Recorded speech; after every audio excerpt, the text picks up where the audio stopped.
Today's episode of Socially Democratic is presented to you by Dunn Street. Dunn Street is a progressive campaign agency that specialises in community organising. We work with non-profit and community-based organisations, trade unions, progressive businesses and social democratic parties across the globe to develop campaign strategies, train engagement staff in leadership and power building, and help you execute your campaign strategy with data-driven tactics and actions. And in 2022, Dunn Street will continue to work with folks that want to share their stories, take action and organise communities for change. To find out how you can partner with Dunn Street, hit us up at dunnstreet.com.au.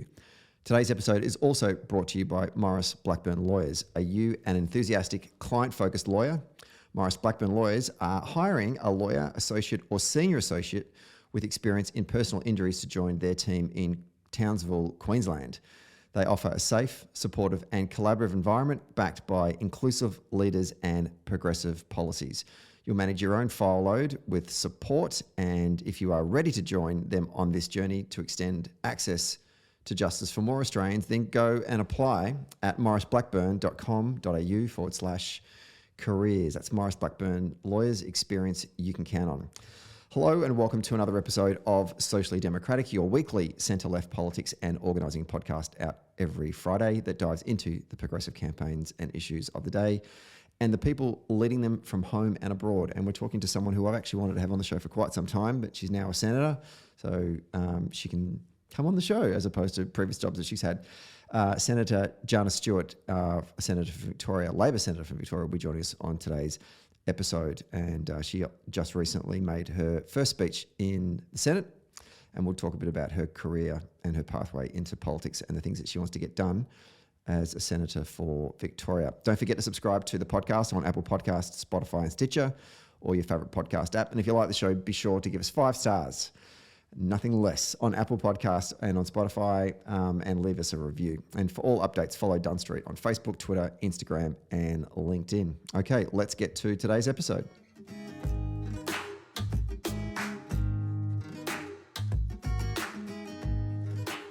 We are taping this one on a Monday afternoon on the lands of the Wurundjeri people. And joining me on the show is someone who I've actually wanted to interview for quite some time, but I could never get her on the show because she was either a public servant or working as a staffer, and there's obviously all those stupid rules that we have. But now she holds public office, and so she can say whatever the hell she wants within reason, obviously. Senator Jana Stewart, welcome to Socially Democratic. Thank you so much for having me. What an absolute pleasure. As my mum always says, good things come to those who wait. Well, I feel like that is a high bar to live up to for this podcast, but I'll do my best not to disappoint. I'm sure you won't. Let's get into it. You've had a big couple of weeks, first sitting week in Parliament, all of that kind of stuff. Read your speech, loved your speech. And so I just kind of really want to unpack a lot of the things that were in the speech and for our audience to kind of get to know who you are. So let's start by telling us who you are, where you're from, and what that means to you. Absolutely. I think that's a great place to start because first speeches feel like you're kind of bearing your soul to everybody. So it's in lots of ways it's really exciting and like you feel really vulnerable. It's an opportunity to present your vision to the world. So I'm a Mutthi and Wamba woman.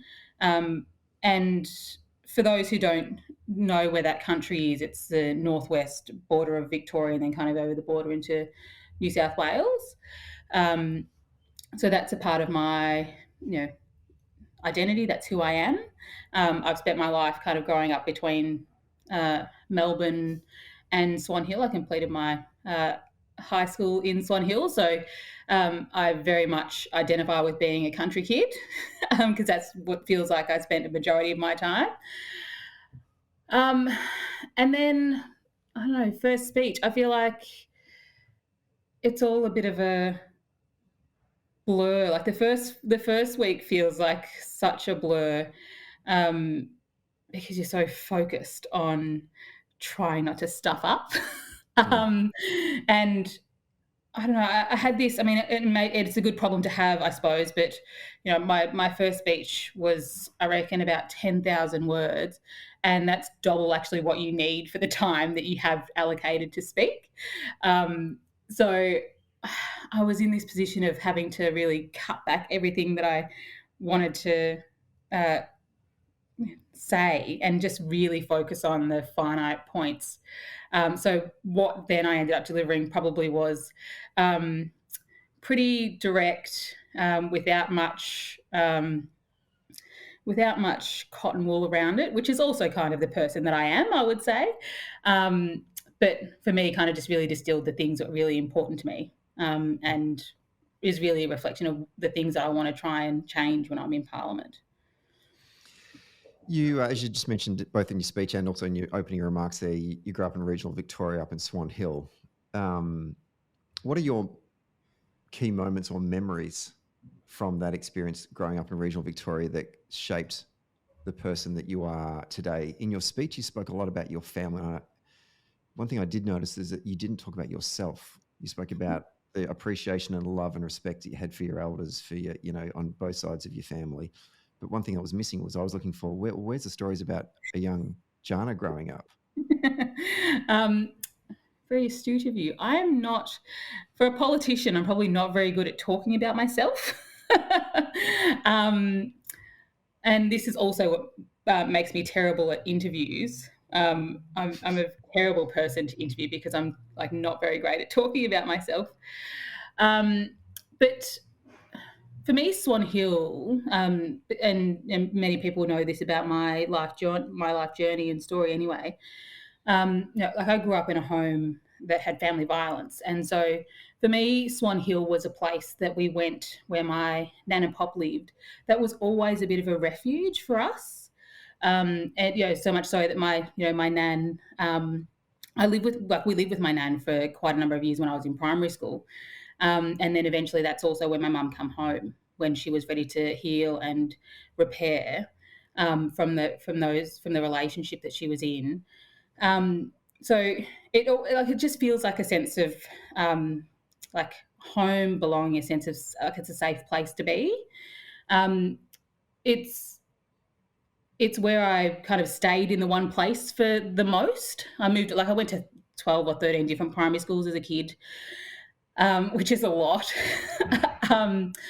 But Swan Hill College, where I went to high school, is probably the longest stint that I stayed in one school, and that was from the end of year 7 until I finished year 12. So it feels like it was the most kind of, I don't know, like kind of stable part of my life. It's where I had friendships that I always went back to there. So that was actually really lovely. But it's where also, like, for me, it's probably why. I mean, I'm a river kid. I'm a country kid. Like the river feels like home to me.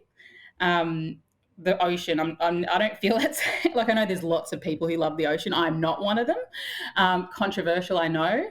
But for me, there is no better place to be than sitting on the riverbank with a line in, with a fire, and just like that is just serene to me. Even if you don't catch anything, for me, that is absolutely the best place to be. And so it feels like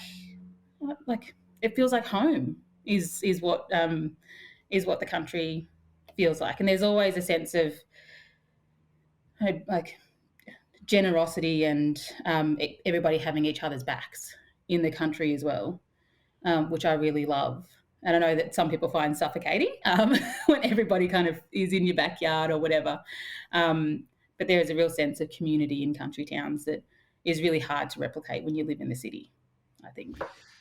Yeah, having grown up in country Victoria as well, I can completely identify with that experience. The moving from school to school would horrify me. I remember, I went to the one primary school, St Joe's in Warragul, and then moving to the big Catholic school, Marist, that was a big enough change for me. But having to do that 15 times would just terrify the lights out of me. How did you cope with that? And then,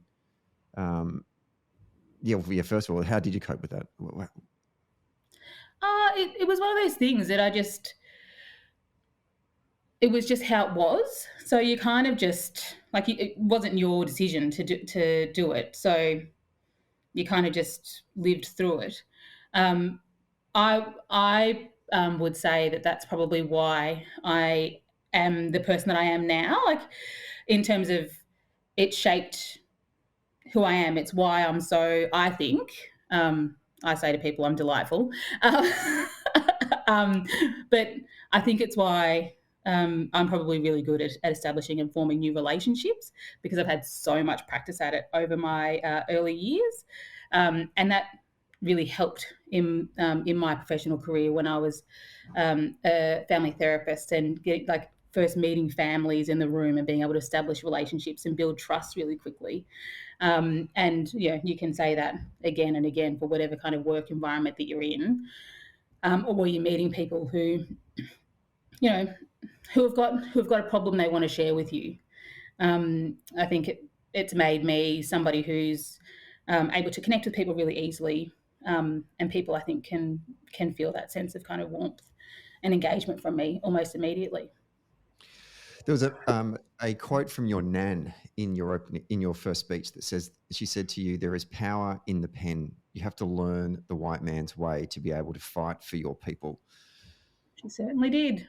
What did she mean by that? Tell me, what did you take? How old were you when she told you that, and what did you take from that?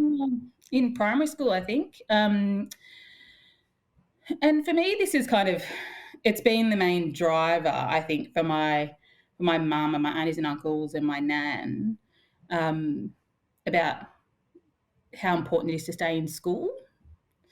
And it's a message that's not actually, well, for me at least, and where I grew up, it's not a message that lots of kids had, because when I was going to school, or if I was not going out on the weekends because I was doing my homework instead, because that's how you need to kind of be able to get good marks or whatever. Like, I was copying slack from other kids in the community about doing that, because they'd much prefer me to be out partying. I mean, I would have been too, but there was a real emphasis on staying in school and finishing school, in a way that probably not many other kids in the community would have had. So there was a real valuing of education in my family, that meant that I finished year 12. So I was, I reckon, one of 20 or more Koori kids in year 7 when I first went to Swan Hill College. And I was one of the only ones to graduate, which is pretty astounding, really. So it really did kind of cement how important education was for our family. And then, also education and language is actually really important to be able to use, to be able to advocate for people. I mean, that's why you get qualifications and things, so you can speak the same language or the same jargon as people. Lawyers are a classic example of being able to talk all that kind of, well, to me it sounds like gibberish sometimes, to be able to interpret the law, to be able to fight for your clients, right? Yeah. So for my nan, she was somebody who, when they found Mungo Man and Mungo Woman, she was a custodian of Lake Mungo at that point, and over her time fought many battles for water rights and land rights in New South Wales. And so for her, even though she was somebody who still spoke traditional language, she knew how important it was to be able to speak the same language as the white man, to be able to fight for your country and to be able to fight for your people and to be able to keep a piece of that heritage and identity and who you are.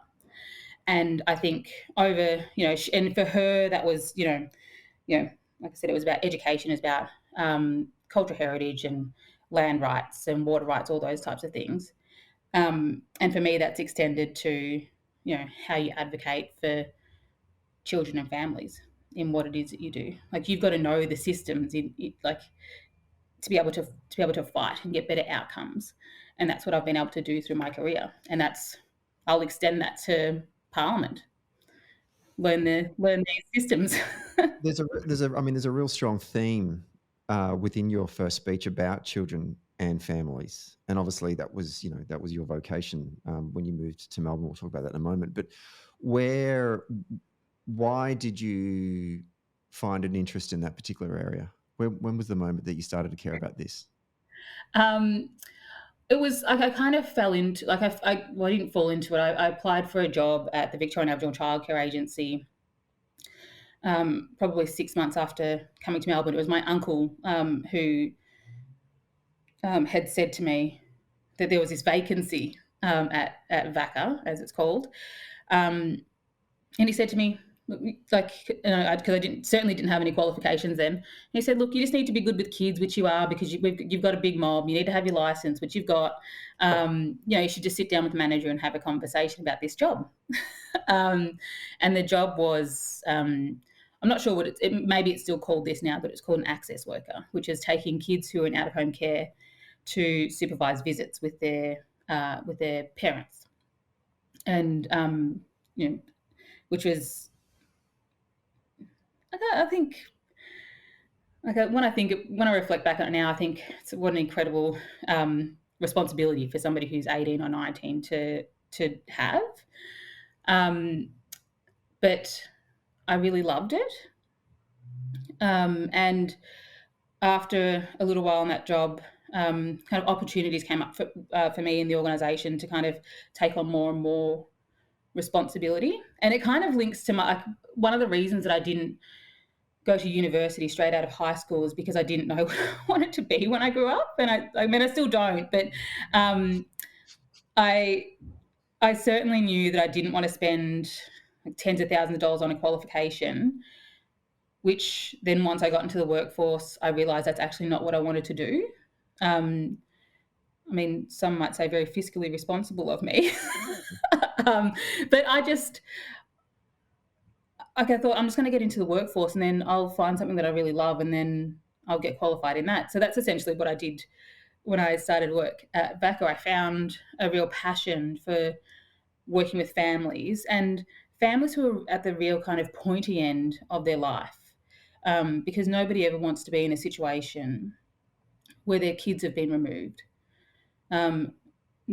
For lots of parents, it is the worst day of their life. To have their kids removed. Nobody wants to be, on the bone of their ass so much that child protection are knocking on their door, they've got an addiction, they're in a violent relationship or whatever it might be.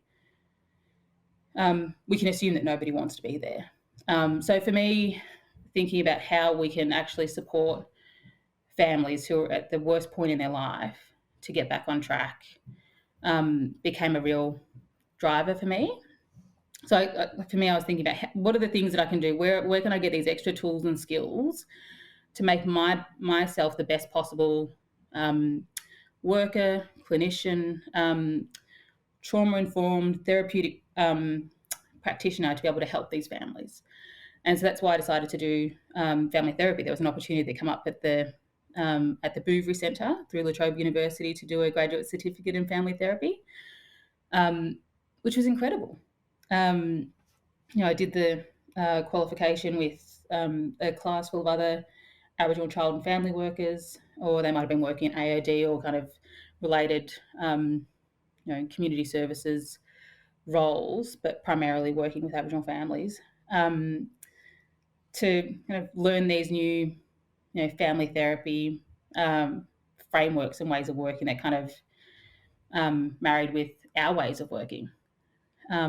And there's a real sense of solidarity in the class that I would say is like I also went on to do a clinical master's in family therapy when I worked at Bouverie, but my experience working my experience learning in a classroom with all Aboriginal people, as opposed to in the mainstream classroom, it's just really different. Like there's a real sense of kind of solidarity in the classroom where we were all working with Aboriginal families.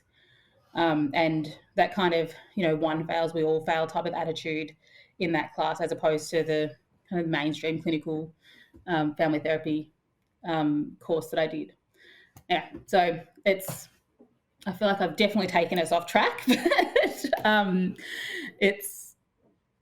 it's been an incredible journey, but that's what put the fire in my belly really, is doing that kind of coalface work with families. And I was like talking to my nan who'd worked in this sector for, pretty much her whole career as well. So, and I found out that she also wanted to become a family therapist, which I didn't know when I was doing family therapy, but pretty incredible, really. You mentioned in your first speech a moment when you were in, I think it was high school, and hearing a teacher talk about the statistics that are associated with closing the gap. And you said in the speech, hearing and seeing First Nations peoples being framed and talked about in a deficit language is something I would learn was not unique to high school. And then you sort of went on and sort of warned all of us listening, consider carefully how you talk about First Nations matters, because First Nations people will be listening and words matter. What's the lesson here that you want to convey to your audience with those remarks about? Talk to me about this deficit language that you're speaking about. I don't know, for me, like, even if on meeting agendas, on papers, on anything that talks about, like, there might be a part of the meeting or a part of the conversation that requires us to focus specifically on matters that are happening in the Aboriginal community. And always the headline is Aboriginal issues. And so it really sets what that does when you see it framed like that. What it does is it immediately gears the conversation towards talking about Aboriginal problems. And first of all, I would say that lots of our community who are experiencing tough times don't represent the majority of our community. As in, we get talked about it, and because we're overrepresented in all the things that are bad to be overrepresented in, absolutely we are. But actually the majority of our community are doing well. Our kids are safe. They've got a roof over their heads, they've got food in their belly. They're participating in the workforce. They've got their own businesses. They're succeeding in all the areas that most non-Aboriginal families succeed in too. But that's not the focus. Actually, the narrative about who we are is we're problematic, and we're almost like we're a blight on society, and so it's interesting because it means that you don't necessarily talk about us in a way that's positive. Like, you don't focus on the things that are positive about Aboriginal people and community. And I think the way that this played out for me is that when I was due to have my first son, who's 6 now, but I was, the zoned or whatever it is to a particular public hospital, and that public hospital had the highest rate of child protection notifications on Aboriginal mothers. And even though I was married, I'd bought my own home, I'd got a tertiary qualification, there was this real kind of, I felt it in my bones that it's not safe to have my baby in this hospital, because I was worried that I'd be reported. And and I know that it's not logical, because by all the, social work measures, I'm completely fine. But there was this thing that was like, it's just not okay. And so for me, it's almost felt like I'd kind of absorbed all this negative, all these stereotypes about what it is to be an Aboriginal person. So much so that I didn't want to have my baby at a public hospital. I didn't want to come to the attention of social workers or child protection or whatever. I chose to go into the private system where I wasn't going to have that same judgment. But it kind of, if you say it enough, it starts to kind of consume you. You start to believe that about yourself. And so I think when we talk about Aboriginal people as being a problem, and that's all we see them as, then that becomes a narrative about who we are, both for us, but also for mainstream society, about who we are and what we can contribute. I mean, I'm reluctant to ask this follow-up question, because I don't even know what the answer is. But where do you start? How do you change that narrative? And who's that on? Is that on us to as in non-Aboriginal Australians, to change that narrative, or is it something that we have to do in partnership with our Aboriginal brothers and sisters? I think it's something we do in partnership. But for me, it starts with, but look, like the kind of acknowledgement that our systems and structures that we rely on every day in our society are built on racism and privilege. That's how they were built. That's how they were founded. They were not built for us. And that's very obvious when you hear stories about Aboriginal mothers about to give birth being turned away. Or, Aboriginal people, when they go to the emergency, their symptoms are being taken seriously or whatever it might be. These structures aren't built for us to look after us. But I think, and I did talk about this in my first speech too, so sorry if you're going to ask me about this. But like there needs to be some truth telling about the history of this country. Because when there isn't, there's little kind of things that pop up along the way that tell you that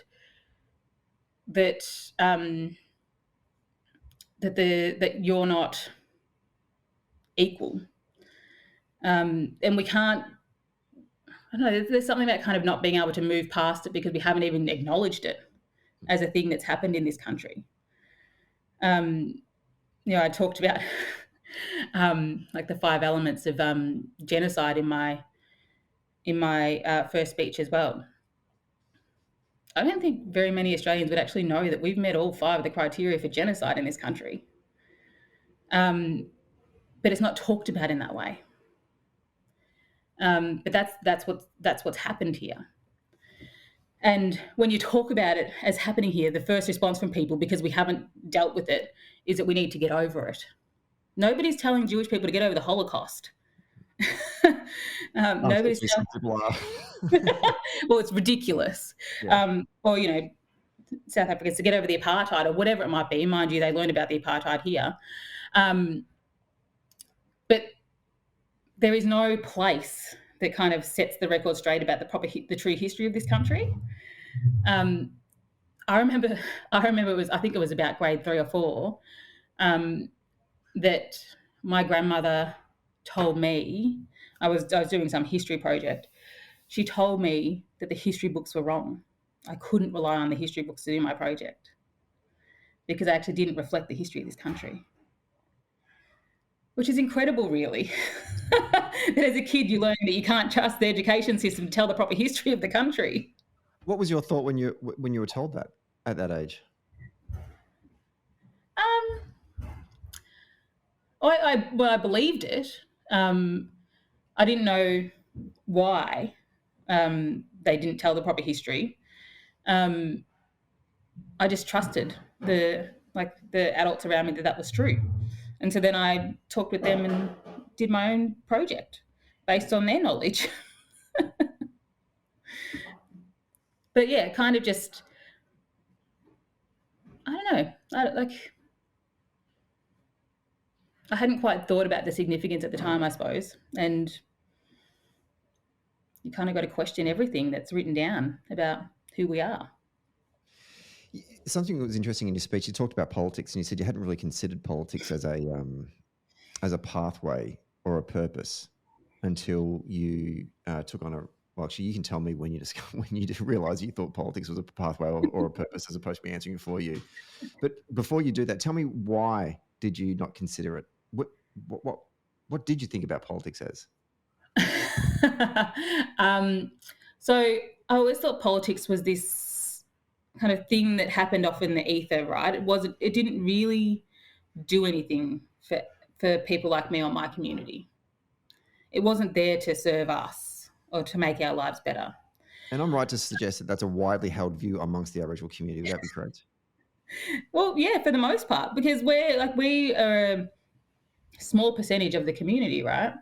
And politics is mostly for the majority. And policies that are made or committed to are mostly for the majority. And so when you're a small percentage of what the overall population is, you might kind of have some benefit here or there to some things, but actually for the most part, it's not. And if really where kind of policies were targeted at us historically have been to our destruction and to our demise. rather than for our success. This is an institution and a place that's set out to systemically destroy who we are because we were less than. So it wasn't real, and it didn't reflect our way, like our community governance. It didn't, wasn't the same as our decision making, or there wasn't people in the parliament that looked like me.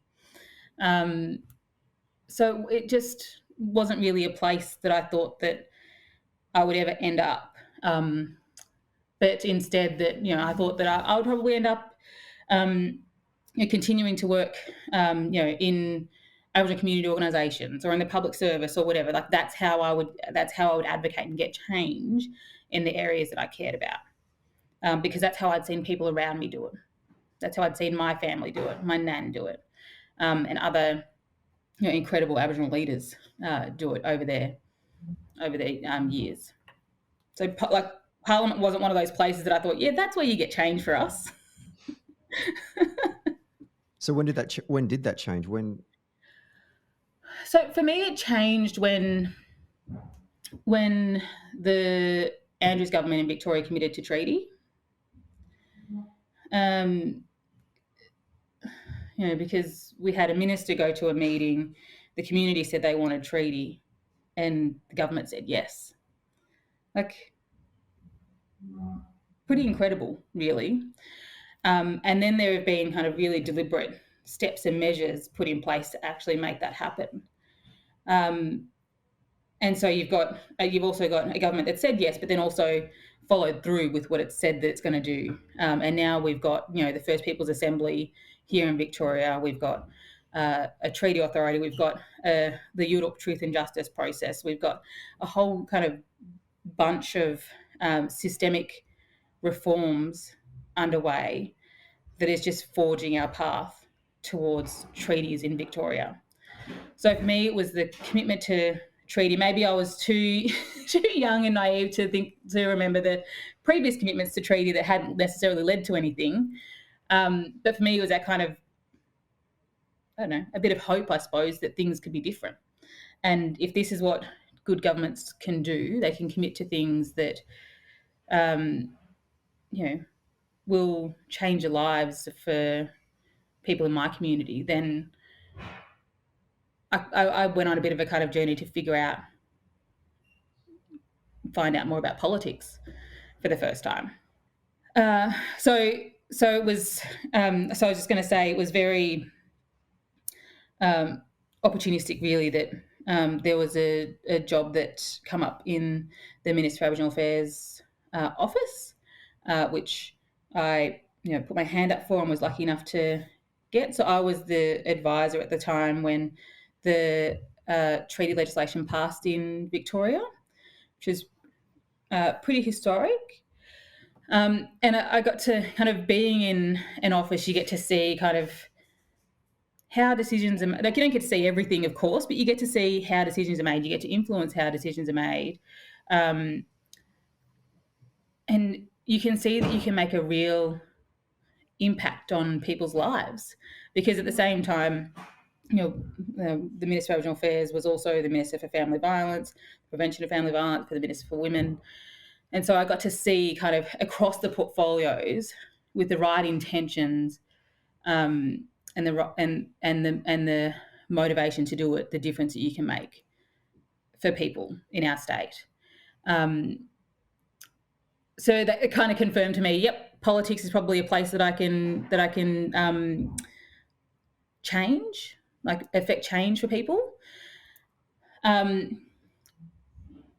don't know, it's so kind of one of those things that you can never really take it for granted, right? Because like, even though through all my time and even now, I think I might not necessarily be the best person for this job, but it's an incredibly privileged position to be in. Politics is an incredibly privileged position to be in, because in lots of ways, and I still consider it this way, it's a rich man's game. Because, I had to take, a part of my kind of discovery of finding out of politics is, for me, I ran in 2019 against the former treasurer, Josh Frydenberg. I had to resign from my job for 6 or 8 weeks, essentially kind of forego pay, income over a 6 or 8 week period. There are not many people actually who financially can afford to do that.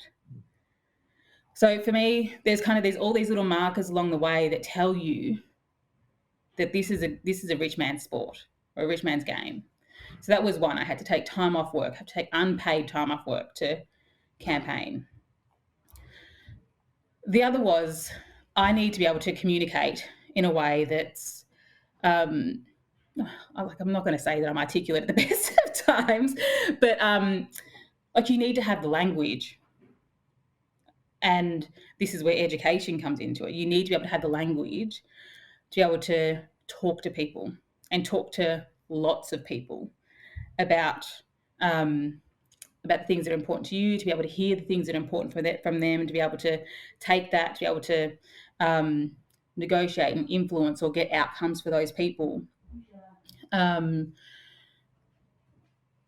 need to be able to kind of occupy white spaces and not make people question your kind of right to be there, or I don't know, this kind of weird sense of and this is like, I don't know, for lots of women, you get this weird sense of imposter syndrome everywhere you go. It's particularly I feel like it's even more acute for Black women. So you've got to have you feel like you've got to be smarter than everybody else. You've got to have better language than everybody else to be able to just kind of do your job.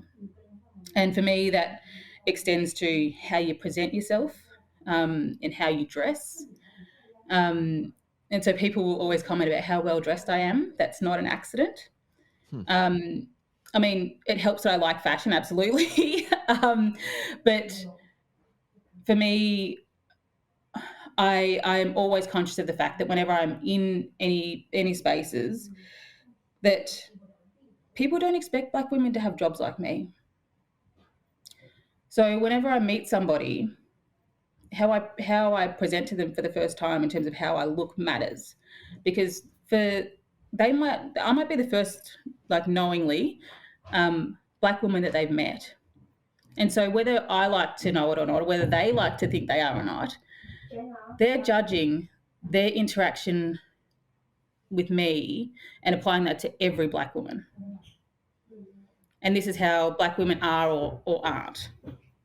So this is the pressure that you carry in these roles, that you're representing every Black woman in the state almost in every interaction that you have, because that's just what it is. So in every kind of conversation that I have, I want to make sure that I'm doing them proud, because people are judging every Black woman based on their interaction with me.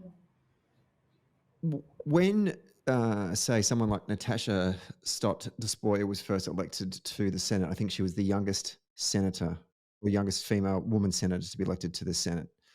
And she was sort of typecast as, the young politician. She wore Doc Martens and, dressed cool. And so all of a sudden she started to be typecast as the voice for young people. And the challenge, I think, for her as she moved through her career was she was always seen as, the voice for young people. But in actual fact, she's a senator from South Australia. She's there to represent the people of South Australia, not just young people, but everyone. I think Kate Ellis, when she was first elected to the House of Representatives, was the youngest woman to be elected to the House of Representatives. Same challenge for her, to be typecast as just a person representing young people. Well, in actual fact, she wants to represent all the good burghers of the seat of Adelaide. Barack Obama, first African-American president, is he an African-American? Is he the first African-American president, or is he just a president that happens to be Black? How do you, in your mind, in these early days of your career as a senator, wanting to both, as you said before, I want to be proud to represent Aboriginal women or Black women, but at the same time, I've got a broader job to do here as a member of the Labor caucus, as a senator for Victoria. Are Are you thinking about that? I don't know if you got the answers to that, but I mean, is that weighing you down as well, and being conscious of that, of being just, if we've got an Aboriginal question, let's just go ask, Jana, or is it a bit, you can hang on a minute, I've got a bunch of opinions on a whole bunch of other different things that aren't related to Aboriginal people as well, and I'm in this frigging room, so just shut, the F up and listen to me, right? How are you gonna navigate this? Because this would be challenging, I think, for anyone in that situation. I mean, it is a really good question, because I think on the best of days, I feel torn about it, because like, make no mistake, absolutely, I'm there to improve the lives, because this is where my kind of fire in the belly started, right, for Aboriginal children and families. But then over my career, it's been extended to children and families more broadly. So for me, that's where I see me really making my mark in Parliament. That's what I care about. Children and families and women are the things, and that's not just about Aboriginal children, families, and women. It's about all children, families, and women, because that's the systemic framework that I have. And so for me, that's not even just purely in the kind of community services space. But there is so much about our systems and our structures that we rely on across our society that is so individualistic, that would really benefit from having a systemic or a relational lens applied to it. And I think justice is a really great example of the justice system is a really great example of that. How we focus on the individual rather than their family and their community, in terms of where are the supports and where are the opportunities for this person to have the best possible chances to succeed. So for me, that kind of frame is what I think I will be able to kind of have my mark on. And then for me, there's it's not necessarily I wanted to say subset, but it's not a subset. But for me, it's about giving visibility to particularly multicultural communities across everything that we do. So if I feel like I'm not reflected in the statistics or the language when our politicians get up and talk about the challenges in our country, then that must be even more so for people from multicultural communities. First Nations or Aboriginal communities get talked about. We get talked about in the deficit, but we still get talked about every now and again. Whereas multicultural communities, particularly multicultural women, often just get left out altogether. And so I'm really wanting to focus on what the experience is like for multicultural communities in our country, because I think there is a real strength in being able to bring together First Nations communities and multicultural communities. I think there's a real opportunity to kind of celebrate difference and diversity in a way that's not just posting photos of white women, which I talked about in my first speech too.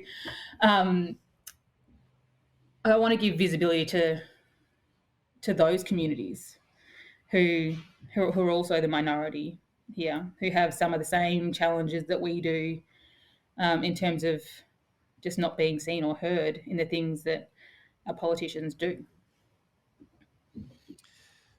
When you first walked onto the floor of the Senate, I just want to penny for your thoughts about that moment.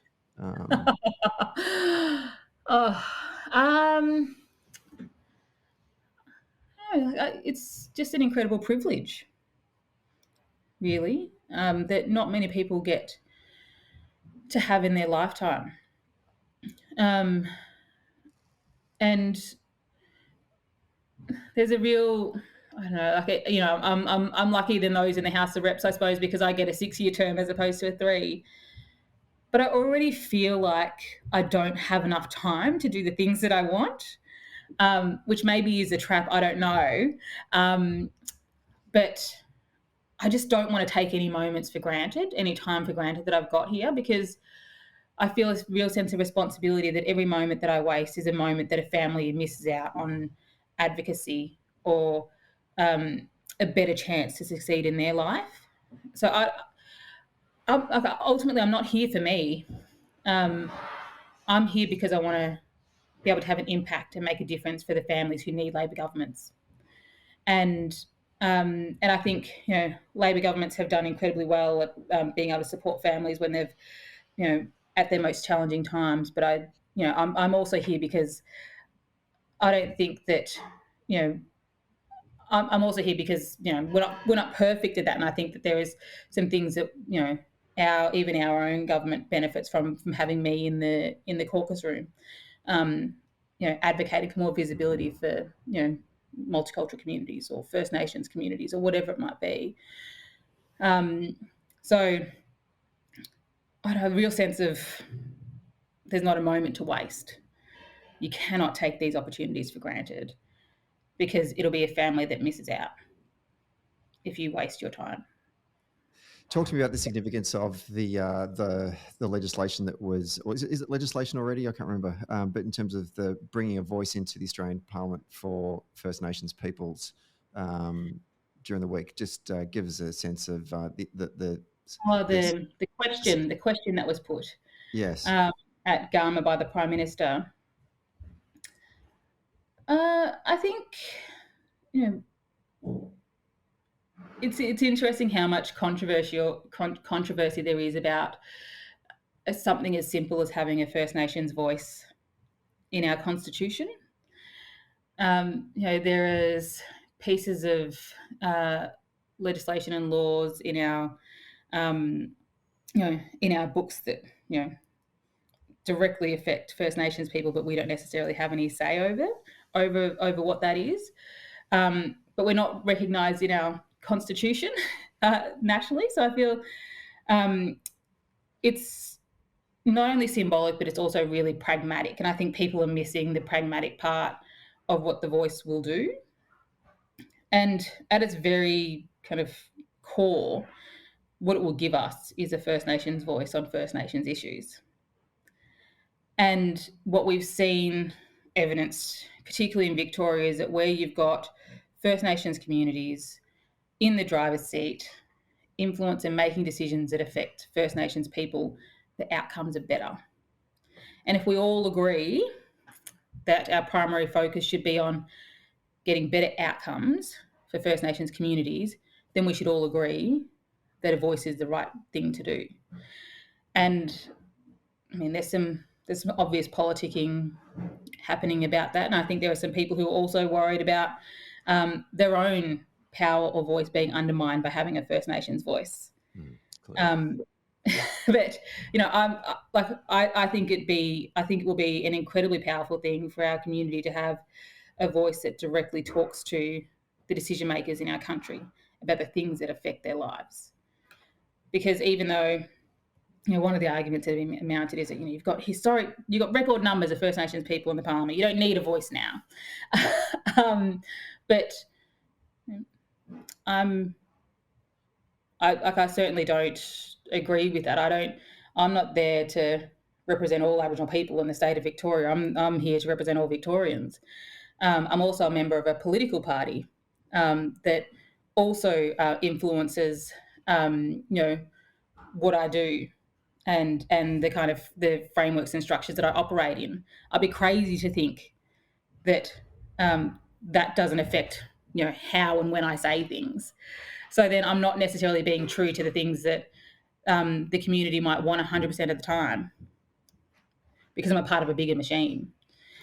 But I think what's like another really simple way to think about it, I think, is to say that our community haven't asked for a green voice. They haven't asked for a blue voice. They haven't asked for a red voice. They've asked for a black voice to Parliament. And that's what we should do. The other way that I think about it, and then the way that I've been talking about it to communities or advocacy groups or whatever it is when I'm talking about the Uluru Statement from the Heart and the voice work, is that, well, first of all, I should say we've got the First Peoples Assembly here in Victoria, who are our elected voice. So we are in lots of ways many years ahead of the national process. So we're incredibly privileged here in Victoria to have the First Peoples Assembly. But the way that I think about the the voice and the way I've been articulating when I talk to people in the regions too, is that if you've got somebody who's stuck down a 5 metre hole and you've got somebody who's stuck down a 3 metre hole, treating them both equally is giving them both 3 metres. If you want to give everybody the best opportunity to get out, you give one person 5 metres, you give the other person 3 metres. And so for me, that's what the voice will do, to give people equal opportunity to get out of whatever challenging time that they're stuck in. It gives them a seat at the table. It's that little bit extra that people need to get themselves out of a difficult time. And when I think about the incredible acts of generosity that we've seen through the natural disasters that we've had, where people just roll their sleeves up and get in and help. When I'm talking to people in the regions, I say, you would never walk somebody stuck down a hole. I've seen the incredible generosity. I've grown up in the incredible generosity that exists in country towns. You would never walk past somebody who's stuck down a hole. You would do everything possible to get them out. That's what we're asking you to do. Stand shoulder to shoulder with us. Say yes when the referendum comes, because everybody deserves the best opportunities to succeed, and that's what this will give First Nations people across our country. So I think there's going to be so much more debate about the words, and people are going to want to pull it apart, all that kind of stuff, which is fine. I think it's a natural part of where the conversation needs to go to. But very simply, First Nations voice on First Nations matters is what we're asking for. Well, we're almost out of time, and I have lots of other questions to ask you, so we're going to have to get you back. Sorry, I talked for too long. Sorry. No, I've really enjoyed it. No, I've genuinely really enjoyed it, and sometimes I do interrupt my guests just because I want to get other things in, but I've really enjoyed just listening to you, and I know a lot of our audience will have as well today. Senator Jana Stewart, thank you so much for your time today coming on the show. I know you've got a pretty busy schedule, hitting the ground running. You've got so much to do. I'm so excited to watch your career blossom over the next, many years to come. Hopefully you're a senator for a very, very long time. And we just, strength to your arm. We really wish you the best of luck in these early days of sort of cementing your important voice in our nation's parliament. Thank you so much. It has been an absolute delight to come on and have a chat and bare my soul again about all the things that I talked about in Parliament. It's been really lovely. Thank you so much. Thanks for listening to Socially Democratic. Did you like the podcast? Hit the follow or subscribe button, and be sure to leave a review on Apple Podcast or Podchaser. And to get all the latest on Socially Democratic, follow Dunn Street on Facebook, Instagram, Twitter, and LinkedIn. And we'll see you next Friday.